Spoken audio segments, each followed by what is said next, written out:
말씀의 제목을 읽어봅시다. 시작. 결혼의 거룩.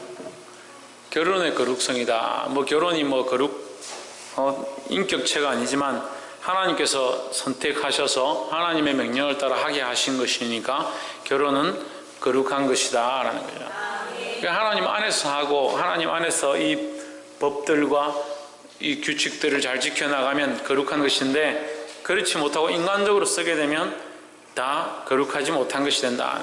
마찬가지로 우리 삶도 우리는 원래 거룩하지 못한 존재입니다. 하지만 반대로 보면 하나님 안에 있으면 하나님의 거룩함을 입어서 우리의 삶은 거룩해질 수 있다라는 거죠. 그래서 하나님 밖에 있는 것은 거룩하지 못하고 하나님 안에 들어와야 거룩함을 입을 수 있다라는 거예요. 그래서 이 결혼의 제도도 하나님께서 만드셨고 그렇게 하도록 하셨고 그 말씀의 뜻을 따라서 우리가 살아가서 순행할 때에 그것이 엄란한 것이 아니고 거룩한 모양으로 될 수 있다는 거예요. 복이 되기를 주 이름으로 축복합니다. 그래서 이 결혼의 모양은 우리가 이 남녀가 만나서 결혼을 해서 이 육체의 관계를 맺고 또 자식을 낳고 서로를 알아가면서 그 가정을 이루어가는 것이 결혼의 모습이다 볼 수도 있지만, 또한 영적으로 볼 때 우리가 그리스도를 만나서 예수 그리스도의 좋은 신부가 되어서 그리스도와 거룩한 가정을 이루어가는 이 모양도 또한 영적 결혼의 모양이다라는 거죠. 10장 1절에 예수께서 거기서 떠나 유대 지경과 요단강 건너편으로 가시니 무리가 다시 모여들거늘 예수께서 다시 전례대로 가르치시더니 했습니다. 우리는 모이면 뭐 해야 되냐? 가르쳐야 된다. 모이면 가르쳐야 된다는 거예요. 말씀을 듣는 일이 있어야 되고 또한 전하는 일이 있어야 되고, 그래서 듣고 전하고 가르치고 권면하고 항상 모일 때마다 말씀으로 서로 자라가야 될 줄 믿습니다. 2절에 바리새인들이 예수께 나와 그를 시험하여 묻되 사람들의 아내를 버리는 것이 옳으니까 했습니다. 이 바리새인들이 시험을 하는 거예요. 예수님을. 상대를 시험하는 것은 대부분 그 사람보다 똑똑하고 많이 알기 때문에 상대방을 시험하는 거예요. 문제를 제출한 사람이 문제를 푸는 사람보다 멍청하면 문제를 낼 수가 없어요. 그 뻔히 보이죠. 아이들이 엄마한테 가져와가지고 엄마 이거는 손에 숨겨놓은 건 뭘까요? 이렇게 얘기하잖아요. 그러면 손을 이렇게 탁 만져가지고 사탕인가 이러면 애가 가만히 있습니다. 동전인가 이러면 눈을 깜빡깜빡 이렇게 눈을 살짝 움직입니다. 그럼 동전이네 이렇게 하면 대부분 들키는 거예요. 문제 내는 사람이 맞추는 사람보다 멍청하면 문제가 제대로 안 되는 거죠. 그런데 이 바리새인들은 예수님이 전능자이시고 모든 것을 알고 계신다는 것에 대해서 본인들이 인정을 안 할 뿐더러 그렇게 믿지 않으니까 예수님을 자기들보다 아래로 생각하는 거죠. 예수님이 자기들보다 못하다고 생각하는 거죠. 우리가 얼마나 교만하냐면, 우리 인간들 얼마나 교만하냐면요, 예수님이 하나님이시고 전능하신 하나님이시고 천지를 창조하신 분인데 그분이 인간의 몸을 입고 이 땅에 우리를 위하여 자기를 비우고 종의 형체를 가져서 죽기 위하여 오셨는데, 오시고 나서 보니까 인간이다. 그러니까 어떻게 생각하냐? 자기보다 아래다 생각하는 거죠. 자기보다 아래다 생각하고 만만하게 생각하고 우습게 생각하고 끝에 결국 어떻게 했냐? 예수님을 십자가에 못 박아 죽여버린다. 그래, 인간이 본성이 그런 것 같아요. 낮추면요 자꾸 밟으려고 그래요. 낮추면요 밟고 올라서려고 하는 게 인간의 습성이더라는 거예요. 그래서 제가 참 많이 밟혀봤어요. 밟혀보니까 예수님이 이런 심정이셨을 것 같구나. 이렇게 성도들이 이렇게 밟는구나. 내가 그런 생각이 들어요. 그래, 주님도 이런 아픔을 느끼셨겠구나. 바리새인들 그들에게 말씀을 가르치고 지금 예수님께서 시간을 내시고 제자들과 함께 먼 길을 와서 사람들 모아놓고 하늘의 비밀을, 하나님 나라의 얘기를 그 얘기하고 말씀을 전하고 있는데 졸고 앉아있고 예배 안 오고 오후 예배 왜 이리 많이 빠졌어요? 예?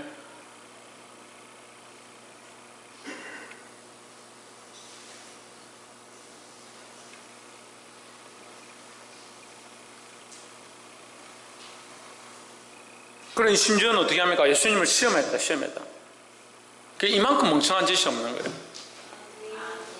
여러분, 제가 주님의 사랑으로 이렇게 말씀드리는데, 목회자가 여러분에게 겸손하게 다가가면, 또는 교회 일꾼들이, 재직들이 여러분에게 또한 어린 사람들을 돌아본다고 허리를 굽히면 그 사람에게 같이 함께 겸손함으로 대해야 되지, 그거 밟고 오히려 쓰려고 하면 안 돼요.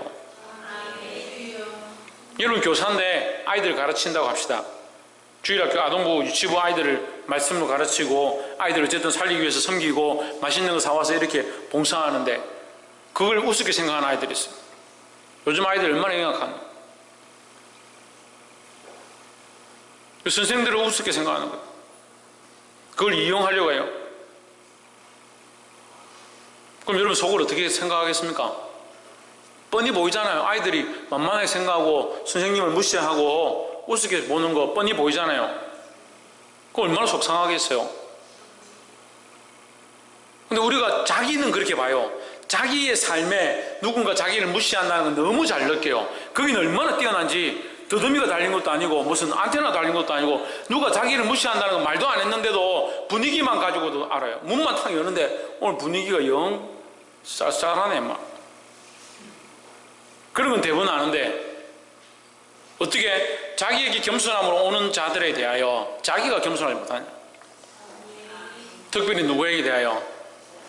예수님께 대하여, 특별히 예수님께 대하여 예수님의 겸손을 배워서 나도 예수님처럼 낮아져야 된다는 거예요. 그 바리새인들이 뭐 때문에 그러면 시험했겠느냐? 뭐 때문에 예수님을 시험했겠습니까? 뭐 때문에 시험했을 것 같아요? 교만해가지고. 자기들이 최고다, 자기들이 잘하고 있다라고 생각했기 때문에 예수님을 시험하는 거예요.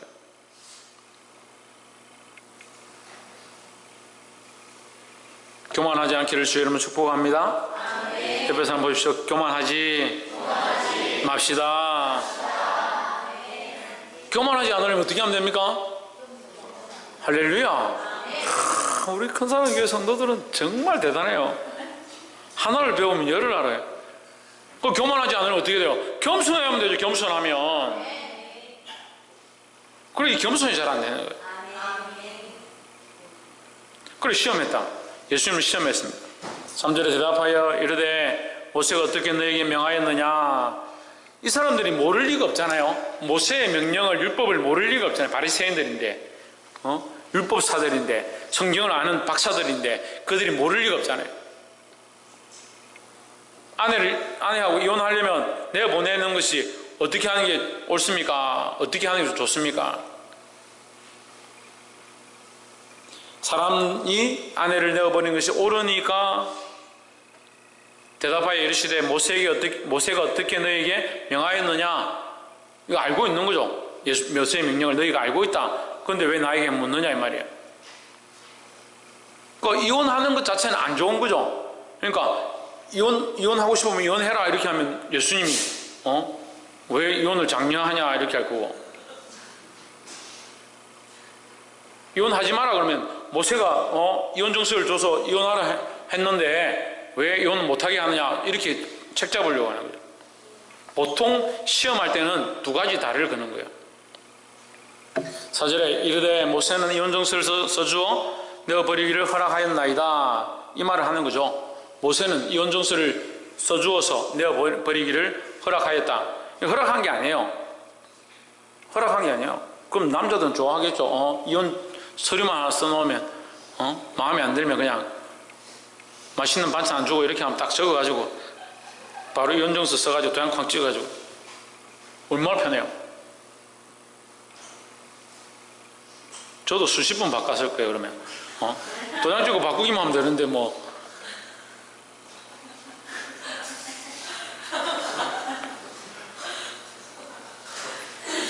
빨리 수습해야 되는데 이렇게 좋은 사물을 찾을 수가 없어요. 제가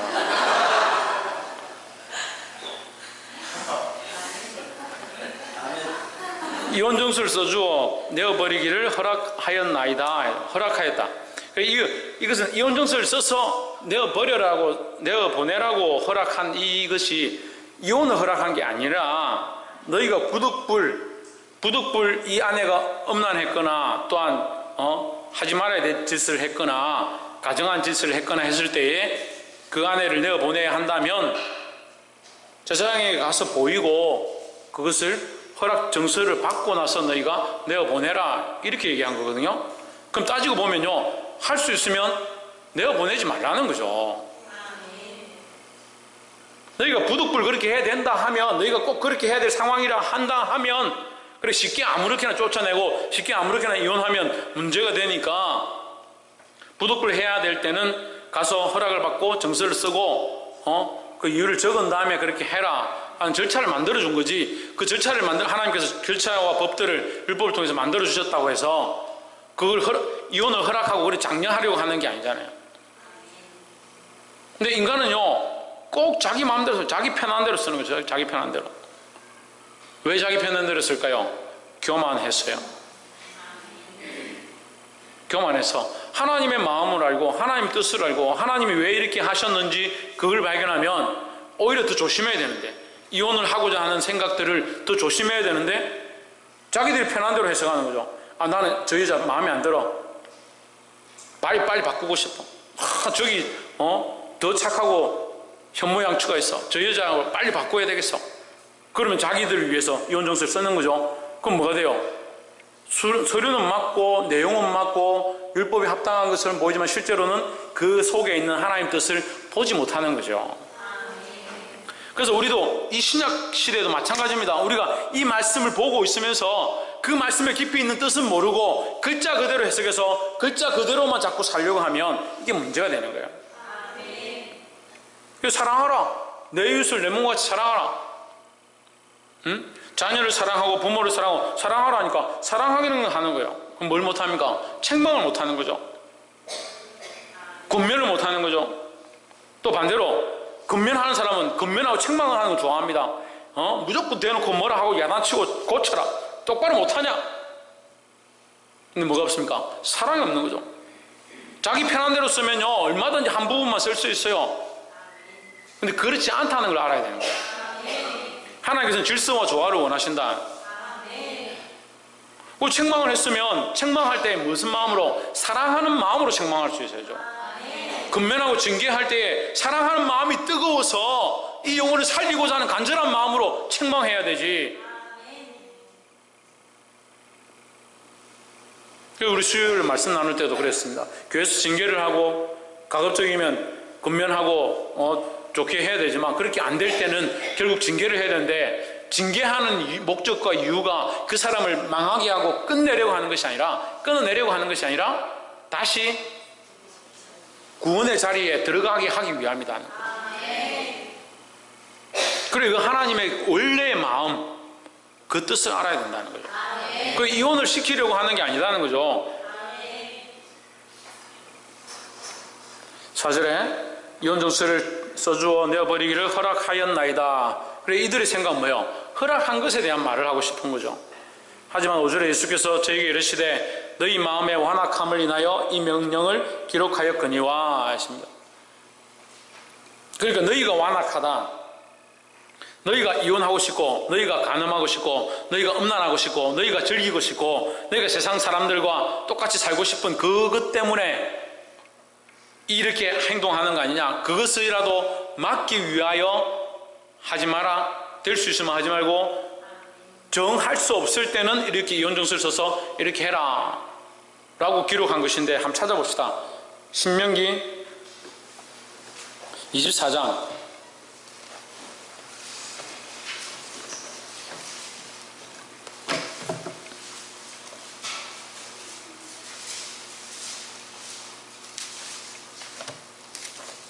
24장 1절. 사람이 아내를 취하여 데려온 후에 수치되는 일이 그에게 있음을 발견하고, 이 수치되는 일이라는 것은 이제 간음했다든지 음란했다든지 음행했다든지 이 처녀로 시집 왔는데 처녀가 아니라든지 이제 여러 가지 문제가 되겠죠. 수치되는 일이 그에게 있음을 발견하고 그를 기뻐하지 아니하거든 이혼 증서를 써서 그 손에 주고 그를 자기 집에서 내어 보낼 것이요 했습니다. 그 이혼하라는 거요. 하지 말라는 얘기죠. 할 수 있으면 이혼하지 마라. 굳이 꼭 해야 될 상황이 되었다 하면 그런 문제가 있을 때는 너희가 증서를 써서 이것을 하라라고 기록한 거죠. 근데 이 사람은 어떻게 해석합니까? 아, 이혼해도 된다라고 해석하는 거죠. 다시 본문을 봅시다. 너희 완악함을 인하여 이 명령을 기록하였거니와 했습니다. 그래서 결국 무슨 말입니까? 너희 완악을 행하지 말라는 거죠. 너희 즐거움을 위하여 이혼하는 것을 즐겨하지 말라. 6절에 창조시로부터 저희를 남자와 여자로 만드셨으니 했습니다. 창조할 때 하나님께서 세상을 창조하실 때 남자와 여자로 만들었다. 왜 남자와 여자를 만들었겠습니까? 남자는 남자끼리 살고 여자는 여자끼리 살고 하라고 만들었을 것 같습니까? 그렇지 않죠. 생육하고 번성하고 땅에 충만하고 땅을 정복하고 땅을 다스리는 것이 하나님 주신 명령이라는 거예요. 진우야, 히터가 하나 안 꺼져. 하나님 주신 명령이 뭐라고요? 예, 이게 원시율법입니다. 이것도 원시율법의 하나예요. 따먹지 말라는 또 원시율법인데 초기에 주신 하나님의 법 중에 하나가 뭐냐? 생육하고 번성하고 땅에 충만하고 땅을 정복하고 땅을 다스려라 했습니다. 그리고 지금 그 명령이 오늘 우리에게 영적으로 또한 주어지죠. 생육하고 번성하고 땅에 충만하고 땅을 다스리고 정복하는 게 우리가 해야 될 것이라는 거예요. 무엇으로? 예수 그리스도로. 복음으로 이 땅을 정복하고 이 땅에 번성하고 이 땅을 다스리는 역사가 일어나야 된다는 거예요. 할렐루야. 그걸 결혼 안 하는 거 사실 별로 성경적이지 않는 거예요. 사도 바울처럼 사도 바울은 할 수만 있으면 결혼하지 마라. 근데 그렇게 하려면 사도 바울 같으면 전제를 다는 거죠. 말씀을 너무 단편적으로 보지 마세요. 전제를 달아야 돼요. 사도 바울 같으면 정령이 부릴 듯이 읽지 아니하고 혼자 사는데 별 지장이 없고 혼자 삶으로 하나님을 더 영화롭게 하고 자기 삶을 다 내어드려서 하나님 영광이 살아갈 것 같으면 혼자 살아가는 거죠. 그렇게 하지 않으면 시집 가는 것이 더 낫다. 시집 간 사람 마음에 하지 말고 시집 간 사람이 뭐 크게 하면 하나. 처녀들이 아멘 해야지. 그렇게 하지 않을 것 같으면 시집 가는 게 낫다라는 거죠. 예. 그렇게 안 할 것 같으면 장가가는 것이 낫다라는 겁니다. 남자들이 다 장가갔나? 그래서 남자와 여자로 하나님 만드신 이유가 있다라는 거죠. 7절에 그러므로 사람이 그 부모를 떠나서 8절 그 둘이 한 몸이 될지니라. 이러한 적 이제 둘이 아니요 한 몸이니 했습니다. 육체의 결합이라 하죠. 이게 성적인 관계 또 스킨십 여러 가지 육신의 어떤 그런 관계들을 통해서 육체가 하나가 되는 겁니다. 하나가 되어서 또 어떻게 합니까? 또 다른 생명이 또 태어나죠. 이게 하나님의 법칙이에요. 우리가 그리스도 안에 있으면 뭘 해야 되냐? 해산의 잉태하는 고통을 느끼는 게 당연하고 그렇게 그걸 통해서 한 생명을 낳아야 되는 거예요. 그러니까 100명 하는 게 뭐 힘들어요? 100명 하는 게 애를 낳자는 게 영적으로 우리가 그리스도 안에 있다면 한 생명을 살리고 한 생명을 돌아오게 하고 한 영혼을 살리는 그 100명 하는 게 뭐 힘드냐고요. 전도에 20명 가까이 되는데 30명 하라니까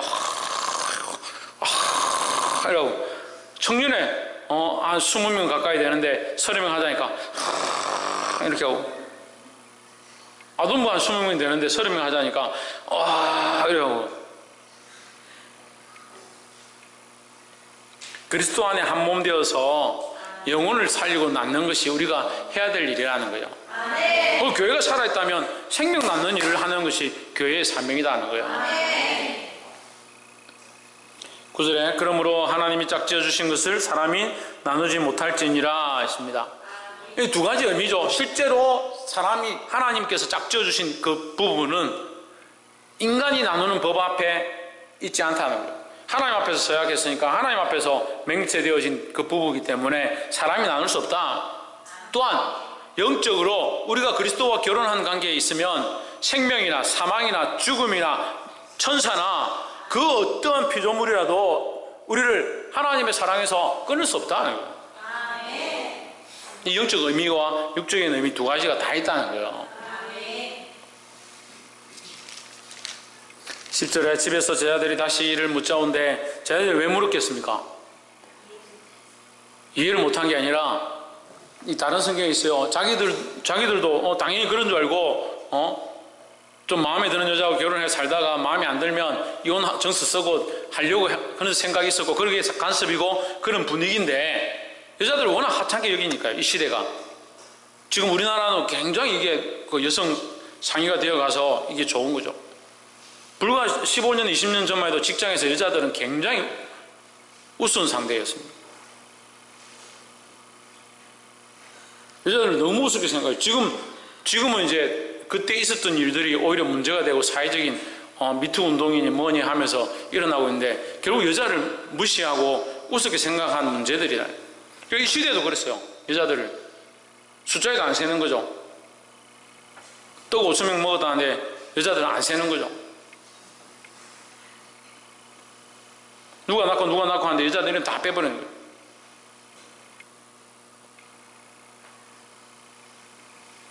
그 제자들도 이런 생각들이 있었는데 예수님이 안 된다 이렇게 하니까 11절 이르시되 누구든지 그 아내를 내어버리고 다른 데 장가드는 자는 본처에게 간음을 행함이요 했습니다. 12절 또 아내가 남편을 버리고 다른 데로 시집가면 간음을 행함이니라 했습니다. 이 말 듣고 제자들이 우리 요새 말로 멘붕이 와가지고 그럼 장가 안 가는 게 안 낫겠습니까?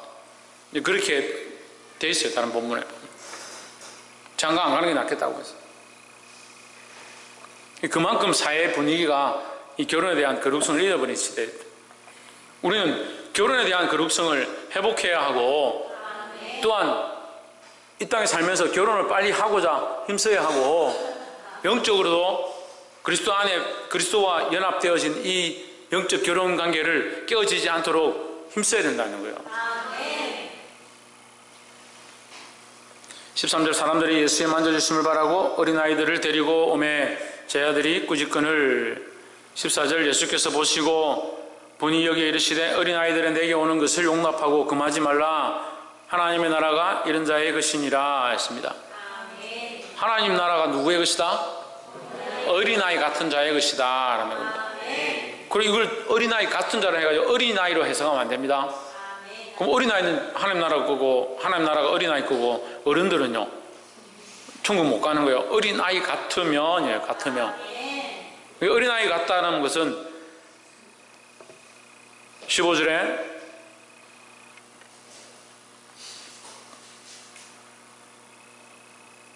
내가 진실로 너희에게 이르노니 누구든지 하나님의 나라를 어린아이와 같이 뭐하지 않으면 받들지 않는 자는 이게 받든다.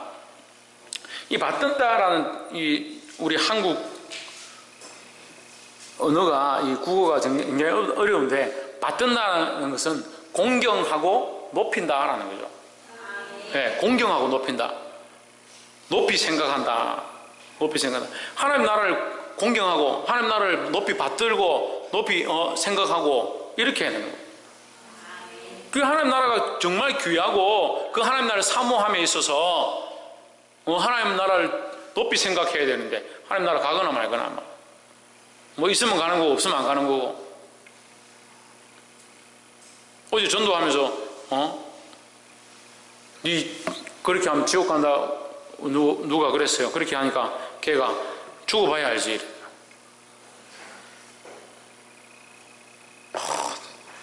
제가 그랬습니다. 그래서 야, 너 진짜 똑똑하구나.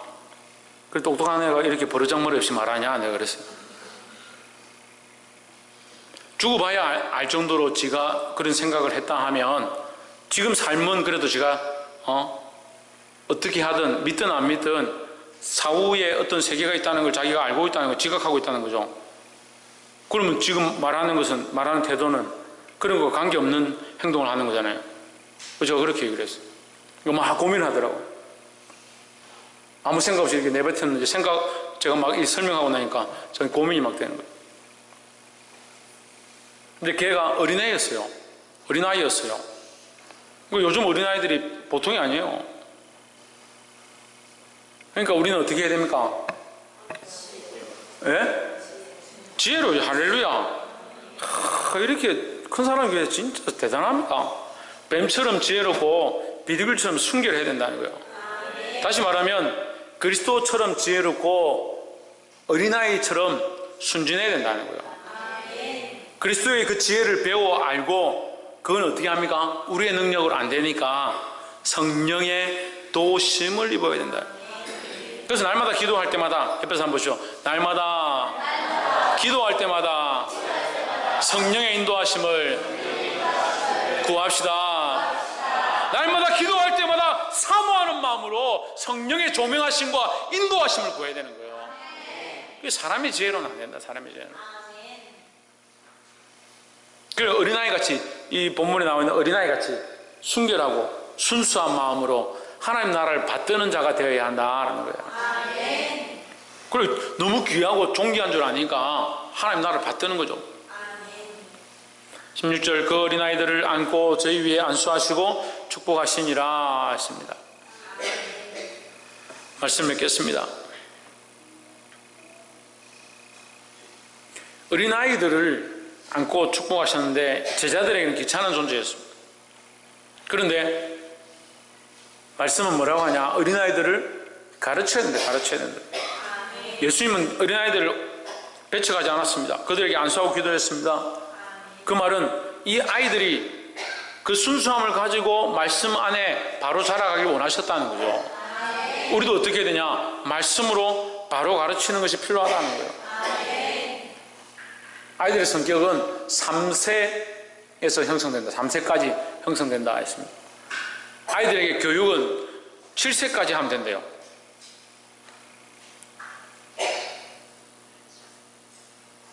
이해됩니까? 만 3세까지 보통 아이들의 성격과 성향이 형성되는 거예요. 그래, 만 3세까지 그 성격과 성향을 바로잡기 위해서 무단한 노력들이 필요한 거예요. 이거 뭐 아멘 할 건 아니에요. 제가 학술지에 나와 있는 것들을 공부하면서 본 거니까. 그 다음에 아이들에게 기본적인 사회 도덕과 윤리와 가치관들은 7세까지 가르쳐요. 만 7세까지. 그 뒤로는 지식적인 교육들이 추가되어지는 거죠. 그러니까 3세에서 7세 사이에 아이들이 인격적으로 자랄 거 다 자라버리는 거예요. 근데 우리는 어떻게 생각합니까? 어려서 뭘 알겠냐? 어렸을 때 뭘 가르치겠냐? 그래, 크고 나니까 머리 다 큰 거를 어떻게 가르치겠냐? 그럼 어려서는 어리다고 못 가르치고, 크면 다 컸다고 못 가르치고,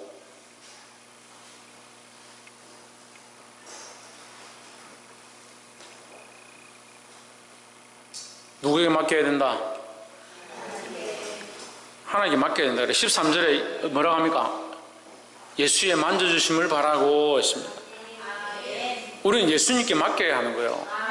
그 말씀 앞에 맡기고 하나님이 기뻐하시는 인격으로 자라가게 하기 위하여 바로 가르치고 인도할 것이 우리에게 필요하다라는 거예요. 볼 수 있기를 주의 이름으로 축복합니다. 기도하겠습니다.